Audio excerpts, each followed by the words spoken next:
እንዴት አሻንጉሊት ስማለሁ? ሲታር ግቢ ችግር የለም አገሬ እኮ ናት። አርሻለሁ፣ አጭጃለሁ፣ ራሴን ማጥፋት ነው ያስፈልጋል።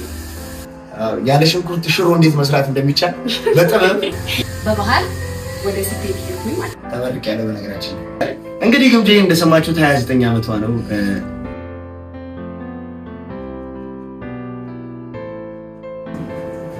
በስማም ሽንኩርት እየከተፉ ነው እንደባለሙያ። ለማንኛውም ተመልካቾቻችን ጋር የሆነ ነገር እንበላችሁ። ሰላም ተመልካቾቻችን እንደምን አላችሁ? እኔና ውዷ ባለቤቴ ግምጄ ዛሬ ከእናንተ ጋር እስኪ ምግብ እየሰራን አንዳንድ ጥያቄዎችን ለመጠየቅ በልባችሁ ብዙ የያዛችሁ ጥያቄ ይኖራል ብለን እናስባለን አይደል? እና እስኪ እነሱ ጥያቄዎች ምናልባት በእኔና በሷ ኢንትሮዳክሽን መካከል ታገኙታላችሁ ብለን እናስባለን። እኔ ብዙ ልጠይቃት የምፈልገው ነገሮች አሉ። ጠይቅኝ ትፈልጊ? እሺ እነሱ ጥያቄዎችን እንጠያየቃለን። እስከዛው ድረስ ግን ይሄን ዩቲዩብ ሰብስክራይብ፣ ሼር እያደረጋችሁ ብዙ ወገኖቻችን ጋር እንዲደርስ እንዲሁም ደግሞ ፋሚሊዎቻችን በዛ እንዲሉ ላይክ እና ኮሜንት በማድረግ ጀምሮ ሀሳብ አስተያየታችሁን በሱ ላይ አስፈሩልን።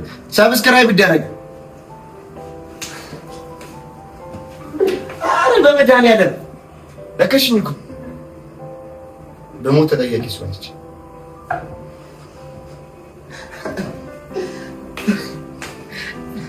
A few moments later. እንግዲህ የመጀመሪያ ጥያቄ የምጠይቅሽ ግምጄ፣ እስኪ እኔና አንቺ መጀመሪያ የተዋወቅንበትን ቀን በስንት ነች? አዎ። እንዴት ነበር የተዋወቅን? እኔና አንተ መጀመሪያ ሳንተዋወቅ ነው አንተ እየተጫወት ከዛ እየተጫወት ከዛ ከፈረንጅ ጋር አዎ። ከዛ እየተጫወት ካገኘው ከዛ በኋላ በዛ ተዋወቅ። ኦኬ ጊፍተሪ ነሽ ብዬ ነው ያልኩሽ። እና ጊፍተሪ ነው የጠበስኩት። እሺ ታዲያ ምን አሁን እሺ ደህና ነገር ስጭኛ ልትሰራለሽ? ከኔ በላይ እኔ ራሴ ልሰጥ በላይ ትልቁ ስጦታ እሱ። ለምን መጀመሪያ የተዋወቅንበት ቀን የሚመስለኝ መቼ መሰለሽ? ለነገሩ ልክ ነሽ። እኔ እዛን ቀንም ጌም ላይም እውነት ለመናገር ጌም ላይም ምናምን ላይም ይችላል። ከዛ በፊት ታውቂ ነበር አንቺ? እኔ አውቃለሁ። በምን አፍላ ፍቅር ታይ ነበር? አላይም ግን በጣም እንደውም ሌላ ጥያቄ እዚህ ላይ መጣ። ተመልካቾቻችን በጣም አሪፍ። ከአፍላ ፍቅር ነኝ። ከአፍላ ፍቅር በጣም የምትወጂው ማንን ነበር? ከአፍላ ፍቅር በጣም የምወደው አቡሻን ነበር። እና አቡሻ እንዴት ነው የፍቅር ጥያቄ ለማቅረብ ነው አስበሽ አታውቂም ነበር? በነገራችን ላይ በዚህ አጋጣሚ ከአፍላ ፍቅር አቡሻ በጣም የምትወደው ገጸ ባህሪ ነበርና አቡሽ እንኳን ለሳለ በሚስቴ ተወዳጅ ሆናል። እሺ ከዛ እኔስ ከዛ እዛ ነው እኔም ማቅራ አንተን የመጀመሪያ ሰዓት ማለት ነው። ግን ደግሞ እንደዚህ እንተዋወቃለን እንደዚህ አብረን እንሆናለን ብዬ አልሰብኩም። በእርግጥ እኔም እንደዚህ አይነት ህይወት እንዴት ሴት አልነበርኩም እና ለምን እንደዚህ ነሽ? የትኛውም ሴት እኮ ማለት ያለችበት ነገር የሚያስቀይራት የሆነ ምክንያት እግዚአብሔር ያዘጋጃል። እንደዛ ብቻ እንደዛ ነበረ። ከዛ ቀስ በቀስ መግባባት ጀመርን። ከፋሚሊ በቃ ላይ ከጓደኞች ጋር መግባባት ጀመርን። ከዛ በጣም አሪፍ። ሁለተኛ ጥያቄ ህይወትሽ ላይ እኔን ካገኘሽ በኋላ ወይ ምን ወደ አንቺ ከተጨመርኩ በኋላ ምን የተቀየረ ነገር አለ ወይስ ይሄ ህይወት ተመችቶሻል ወይስ የነበርሽበት ህይወት?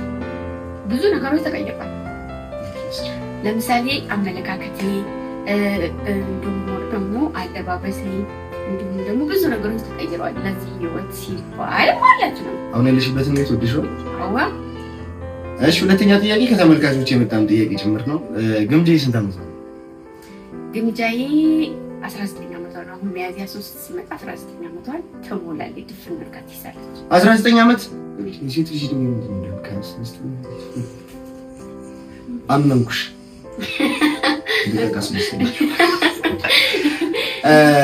እንግዲህ ግምጄ እንደሰማችሁት 29 ዓመቷ ነው።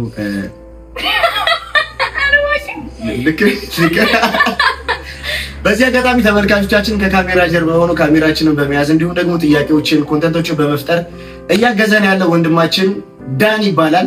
በቅርቡ እሱም ዩቲዩብ ቻናል ወይም ቲክቶክ ቻናል ደግሞ ክሬት አድርገው በቅርቡ እንደምታወቁት በዚህ አጋጣሚ ነግራችሁ ፈልጋለሁ። እንግዲህ ግምጄ እንዳያረደሙ ነው ማለት ነው። ምንድነው 10 መሬቱን የምትደበድቢ? አንድ ፓስታ ለማውጣት 10 ጊዜ ወይ ነው እንዴ? ፒስታሉ ካለ እንዴ ታጥና ካልተሰረፈ ስለዚህ ሆያ አስመሰልሽ እኮ መሬት ላይ ደግሞ እንደዚህ ያለ እንደር ይሄ በተናዳ በጣም አይደለ እንደሚበተነው እኔ በህይወት መጥቼ ወይም እኔ በህይወት ከገባሁ ምን የተስተካከሉ ወይስ ምን የተበላሹ ነገሮች አሉ? በነገራችን ላይ ግምጄ በጣም ፈተና ነች። እውነት ለመናገር የሆነ ልክ ስትነግራት የሚገባት የምትቀበል አይነት እኔ በነገራችን ላይ ይሄ ልክ ነኝ ፍቅር መስጠት የሚባለው ነገር የሚችል አይነት ሰው አይደለም አይደል? ማለት ይሄ እንዴት ይመስላል የሆነ ልክ አልኖርኩበትም ይሆን አላደኩበትም አላውቅም። ይሄ ልክ ለፍቅር ያለኝ እንትን በጣም ወሰስዶኝ እሷን አልወዳትም ማለት ግን አይደለም። ግን አሁን ላይ ቢያንስ የሆነ ነገር ማሰብ የሆነ ዓላማ እንዲይዝ ማድረግ ምናምን ነገሮችን በጣም መካሪ ሰዎች ራሴ ላይ ፎከስ እንዳደረግ እዚህ ጋር ይሄ የማላቸው ብዙ የተበላሹ ባህሪዎች አሉ። እነሱ ነገሮች ኮንትሮል እንዳደረግ በጣም የምታገስ ይሆንሽ እንጂ ማለት ነው። እነሱ ነገሮች ላይ ፎከስ አድርግ ያለሽ ይሄ ነው ማለት ነው። አይገርም? እሺ ሶስተኛ ጥያቄ ደግሞ ቦቼ ስንት ዓመት ነው? ቦቼ ስንት ዓመት ነው? እኔ ታዝበው ማለት እኔ ልጅ ነው? አዎ ቦቼ ስንት ዓመት ነው? አገሬ ስንት ዓመት ነው? አገሬ ስንት ዓመት ነው ማለት 2 ዓመት በጣም ከሷ በልጣለሁ 3 ዓመት ነው በቃ አብታላቀው ቦቸራ አሁን ጥር 26 ነው እና 22 ዓመት ነው ጥር 26 ነው ጥር 23 ነው እና ዛት ሚስ የ4 ዓመት አለች እንደዛ ገደማ ነው 3 ዓመት አለች ሙሉ 3 ዓመት እና ቀድሜሽ ነው ገንዘብና ምንድነው ከልጆች ጋር ማንባላ ታላቅ አክቲቨር ነው አልሹ እሺ አራተኛ ጥያቄ አራትም ወራ እሺ አራተኛ ጥያቄ ቦቸራ በትወና ላይ ስንት ዓመት ቆይቷል? ይሄ ነገር እስቲ እንግዲህ በነገራችን ላይ ትወና ላይ እፍዴን የበላሁት ግምጄ ይሄ ነገር እንዴት ነው? ችግር የለውም። እሺ ልንገርሽ ትወና ላይ እፍዴን የበላሁት የሚገርምሽ ነገር ገና 12ኛ ክፍል ተማሪ ሆኜ ነው አይ ቲንክ ትወና የጀመርኩት። የዛኔ መኪና ላይ ረዳትነት ነበር ማለት ከዛ እንዳጋጣሚ ነበርና ወደ ትወና የገባሁት። ትወና ተዋናይ ይሆናለሁ ብዬ አስቤም ማለት ኳስ ተጫዋች ነበር መሆን የምፈልገው ግሬ ሳልሰበር ይፈታል ተዋናይ ይሆናለሁ የሚል ግን አንዳንዴ የሆነ ነገር ስትሰጪና ወደዛ ነገር ከተገፋሽ በኋላ በጣም ኦብሰስ ዳብ ይሻልና ትወና በጣም ወደድኩት። በጣም ፍዴን በልቼበታለሁ። በሰፊው እንመጣበታለን። ይሄን ኢንተርቪው ግን ፍዴን አብረቶኛል ትወና። በዛው ልክ ደግሞ ክሶኛል ብዬ አስባለሁ። ቢያንስ ከዱባይ ከሳውዲ ሚስታስ ምትት እና ትወና ከጀመርኩኝ አይ ቲንክ ፋዘር ቤት ነው መጀመሪያ ትምህርት የጀመርኩትና ከ4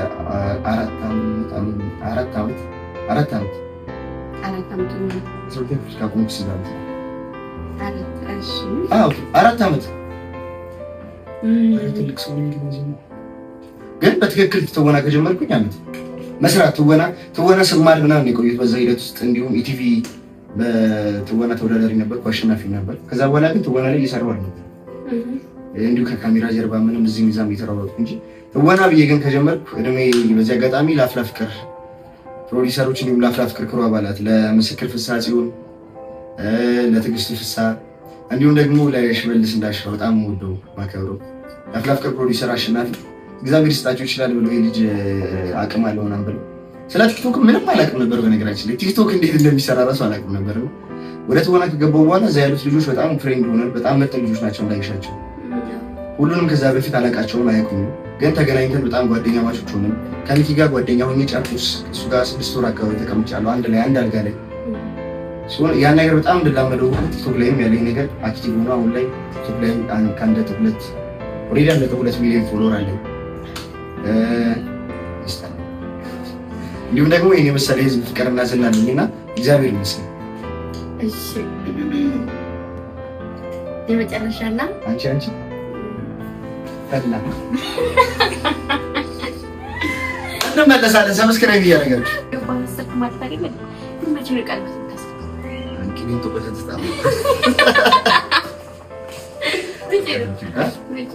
ምን ማለት በቃ ምንድን ነው በቃ አንድ ደህና ወፈር ያለ የተቀለበ ዶሮ ሰርጋችንን እናርዳለን። ዶሮ ምንድን ናት? አንቺ አትበቂም አንቺ ቢኖሩ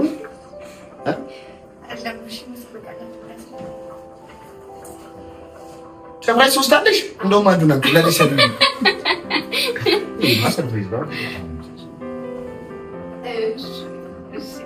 በስድስት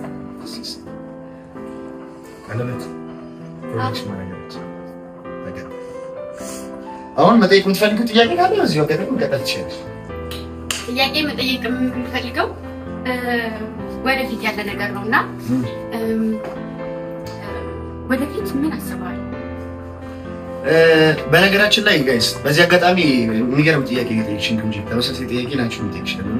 እኔ እናትና አባቴን በጣም ነው የምወዳቸው፣ እህቴን በጣም ነው የምወዳት። እግዚአብሔር ይሄ ሪል ነገር ነው። ቤተሰቦቼም የሆነ እንዴት አድርገው እንዳሳደጉኝ ያውቃሉ።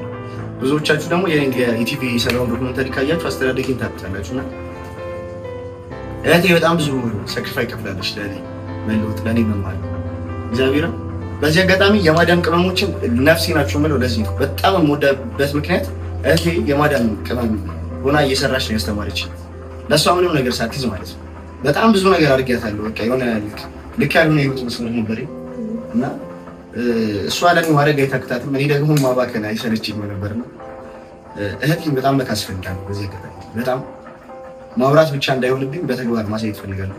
ቤተሰቦቼ አሁን የሚኖሩትን ኑሮ በደንብ መቀየር ፈልጋለሁ። ሚስት የማዳም ቅመም ናት። አይገርም? በጣም እህቶቼ ሙሉ ማዳም ቅመም ናቸው። እና ደግሞ የሆነ አንድ በጣም ከልጅነት ጀምሮ አንድ ህልም አለኝ። የሆነ ልክ እግዚአብሔር አንድ በቃ ትልቅም ባይሆን የሆነ የእርዳታ ድርጅት የሚኖረኝ በቃ ልክ እንዲህ ሰብስቤ እንኳን ባይሆን በየቤቱ የሚኖሩ አሉ አይደለ? ጠያቂ ያጡ ጧሪ ቀባሪ የሌላቸው አዛውንትን መጠየቅ፣ ህሙማን እንደዚህ ማገዝ፣ በጣም ብዙ የታመሙ መፍትሄ ያጡ ሰዎች ልክ አለ አይደል? ለእነሱ መፍትሄ መሆን ብችል በምድር የሰራነው ነገር በነገራችን ላይ ይዘነው አምነት ለምሳሌ ወሻራ ነገር ሞት አሁን ልሞት ይችላል፣ ግን ደግሞ ስሜን ተክዬ መሞት እፈልጋለሁ። ጥሩ ነገር ይዤ ማለት እፈልጋለሁና እግዚአብሔር የልብ ምክንያት ይፈጽምልኝ። እህቴ ቤተሰቦቼ እንዲሁም ደግሞ ይህን ዓላማ ማሳካት እፈልጋለሁ። ያደጉትን አስተዳደግ ልጄ እንዲያድግ አልፈልግምና ይህን ነገር መስራት እፈልጋለሁ።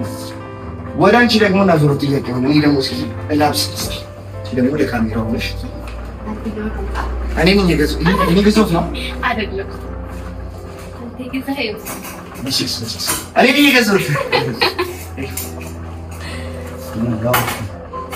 ካሜራ ላይ አውርት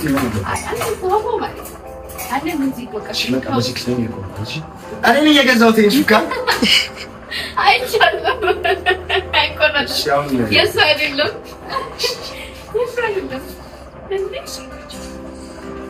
አሁን ወደ አንቺ ጥያቄ እንዞር። ከቡቸራ ጋር ወደፊት የምታስቢው ነገር ምንድን ነው? ከቡቸራ ጋር ባይሆን የምታስቢው ነገር ምንድን ነው? ስታስቢው የኖርሽው ነገር እኔ ወደፊት የማስበው ነገር ቢኖር አንደኛ አላማ አለኝ። መስፈርት የሆነ ነገሮች አሉ። አላማ ማለት ነው።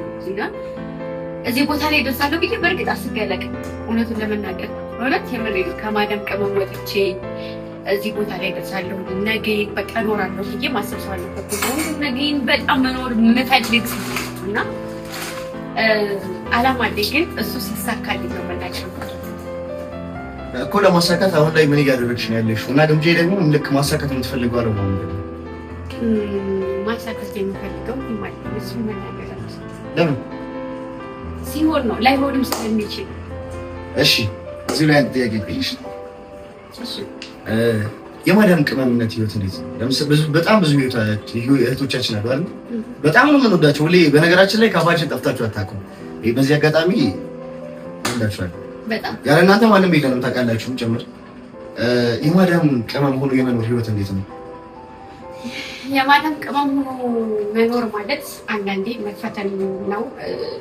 በምድር ላይ ሰው ይፈተናል፣ ብዙ ፈተናዎች ይደርሳሉ። ግን እንደ ማዳም ቅመም ፈተና የሚደርስባት ሴት የለም። ግን ደግሞ ለማንም ማሳየት የማትፈልግ ሴት ነች የማዳም ቅመም ማለት። ብዙ መከራዎችን ታያለች፣ ግን ለቤተሰብ ማሳየት አትፈልግም። ለእሷ የቸገራት መብላት፣ መልበስ ወይም የሆነ ነገር ማድረግ እያማረት ለቤተሰብ ማሳየት እና የማዳም ቅመም በቃ ይሄ ነው ተብሎ ተወርቶ አይዘለቅም። ብቻ ባጭሩ ግን ራሷን ገላ ለሰው ትኖር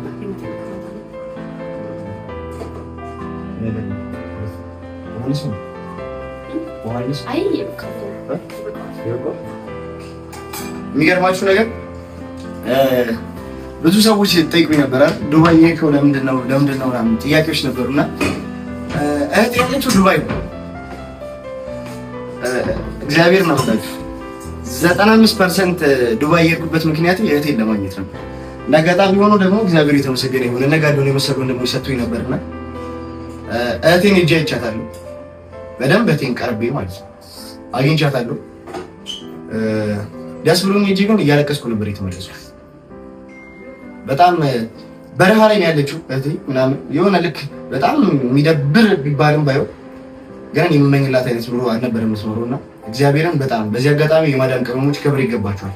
ምንም ነገር ማድረግ ትችላላችሁ። ገምጄን ተመልክቷት የማዳም ቅመም ነበረች። ዛሬ ቆመችበትን ቦታ ስሙ። ሀገሯ ላይ የምትወደው ኑሮ እየኖረች ነው። እግዚአብሔርን ትችላላችሁ የማዳም ቅመሞች። ብዙዎቻችሁ የሆነ ሶሻል ሚዲያ ላይ ያዩት አንድ ነገር ነበር። የሆነች የማዳም ቅመም እህታችን ራሷን አጥፍታ ከዛ ደግሞ ኮሜንት ስር እየገባሁ ሳይ እኔም መሩኛል እኔም ተከታይ ነኝ ምናምን። ለምን እንዴ ግምጂ በጣም መሮሽ አይቀም ይሁን መምረር ብቻ አይደለም ህይወት ማለት ይቺ ዛሬ ናት የመጨረሻ ብዬ ራሴን ድብድብ ይውላቃለሁ ለማጥፋት ማለት ነው። ግን ደግሞ የማይቻል የለም። እግዚአብሔር ህይወትን ያስተካክላል። የምታምኑት አምላክ አለ አይደል? አላህን የምታምኑ እግዚአብሔርን የምታምኑ አላችሁ አይደል? ማመናችሁ ምኑ ላይ ትርጉሙ ህይወቴን ይቀየራል ብላችሁ የማታምኑት አምላክ እንዴት ስንት ነገር ያስተካከለ ምድርን የፈጠረ እኛን በቸርነቱ ያቆመ አምላክ እንዴት እኛን ህይወት ማቃናት ያቅታል? በነገር ላይ ይሸማቀቃሉ ማለት አሁን ለምሳሌ እኔ አሁን ኮንፊደንስ አለኝ አይደለም በቃ ብዙ አስተምሮኝ የምል ሰው አይደለሁም። የሆነ ነገር ካሳየኝ እሄዳለሁ። ያ ማለት ደግሞ እዛም ሆኜ ጥረት ነበረኝ እዚህ ደረጃ ለመድረስ የሆነ ነገር ለመሆን የሆነ ጥረት እነሱም ጋር ደግሞ ምንድነው የሆነ መሸማቀቅ አይነት ነገር አለ። ይሄን ይሉኛል ወይም ይሄ ቢሆን ይሄ እንደዚህ ነው ይሄ ቤተሰብ ጋር ቢደርስ በዚህ እኮ ቤተሰብ ያፍርበታል ብለው ያን ነገር ግን ከደረሳችሁበት ከወጣችሁበት በኋላ ቤተሰብ ራሱ ይወደዋል እና በእግዚአብሔር ጠንካራ ሁኑልን። የማዳም ቅመም ምንም ማድረግ ትችላለች። ምንም ነገር በርቱልኝ። እንወዳችኋለን። እንመለሳለን። ሰብስክራይብ ከሀገር የወጣ ሀገር እስኪመለስ እቺኑ ታያ ቢጋልቡት ፈረስ ይባላልና ከሀገራችሁ የወጣችሁ ያንዳንዱ ኢትዮጵያውያን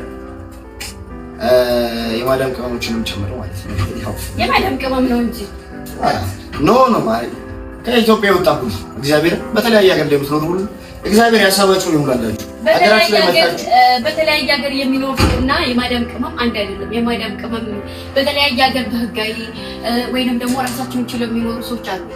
ግን ደግሞ የማዳም ቅመም ማለት ሰው አዝዟት የምትሰራ ይሄን አድርጊ ተብላ ላይ ታይ ብላ የምትሰራ ሰው ናት። ያኛው ሰው ደግሞ ማንኛውም የሰው ሀገር ሰው የሚባለው ደግሞ ማለት ነው በቃ ራሱን አዞ በራሱ ፍላጎት ራሱን አዞ እንደምንሆን አሁን እኔ እዚህ ቤት ስኖር ማለት ነው ጧት ራሴ ተነስቼ ቁርስ አስቤ እሰራለሁ። የማዳም ቅመሞች ብቻ አይደለም በነገራችን ላይ ውጭ ሀገር የሚኖሩ እያንዳንዱ ኢትዮጵያውያን ይስከኝ በተለይ አሜሪካ ካናዳ ኢቭን ቢሆንም የሚባል ነገር ቢሆንም እንደ ማዳም ቅመም ተሰቃይቶ የሚኖር ሲል በርግጥ ስላየሽ ነው የምታውቂው ያኛው ነው ይችላል። እኔ አሁን ይሄ ሶሪ ይሄንን ስል በዳንተ ለመከራከር አይደለም። እኔ ማዳም ቅመሞች በጣም ነው የምወዳቸው። ለቴም ጭምር ስላችሁ ለቴም በልክ ነው የምወዳቸው።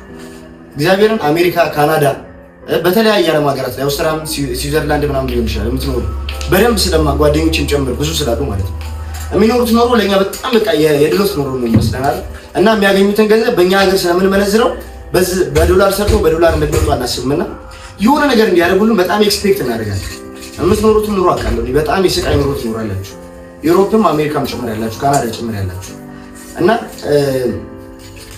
እዛም ተስፋ የሚቆርጥ በጣም ብዙ ሰው አጋጥሞኛል። በጣም ብዙ ጓደኞች የትም ሀገር ላይ ሆኖ ተስፋ የትም ምንም አይነት ስራ ሰው እግዚአብሔርን የመረኝ ነው ህይወት ይቀየራል። እኔ አዶናይን በጣም ወድበት ትልቁ ምክንያት ካናዳ ላይ ሆኖ የኖር የነበረውን ህይወት እንደሚያሸንፈው ያውቅ ነበር። አዶናይ ሁሌ ያለበትን ደረጃ ነው ይቻላል። እግዚአብሔር የማይቀየረው ቀን እግዚአብሔር የማያስተካክለው ህይወት ያልተፈተነ ሰው ደግሞ ጠንክሮ አይቆምና የትም ዓለም ላይ ያላችሁ ሰዎች ፕሊዝ ጠንካራ ሁኑ። ወደ ቀጣዩ ጥያቄ ላልፍ ነው። ሴትዮ አሁን ፓስታ ማጥለል ከባድ ነገር ነው።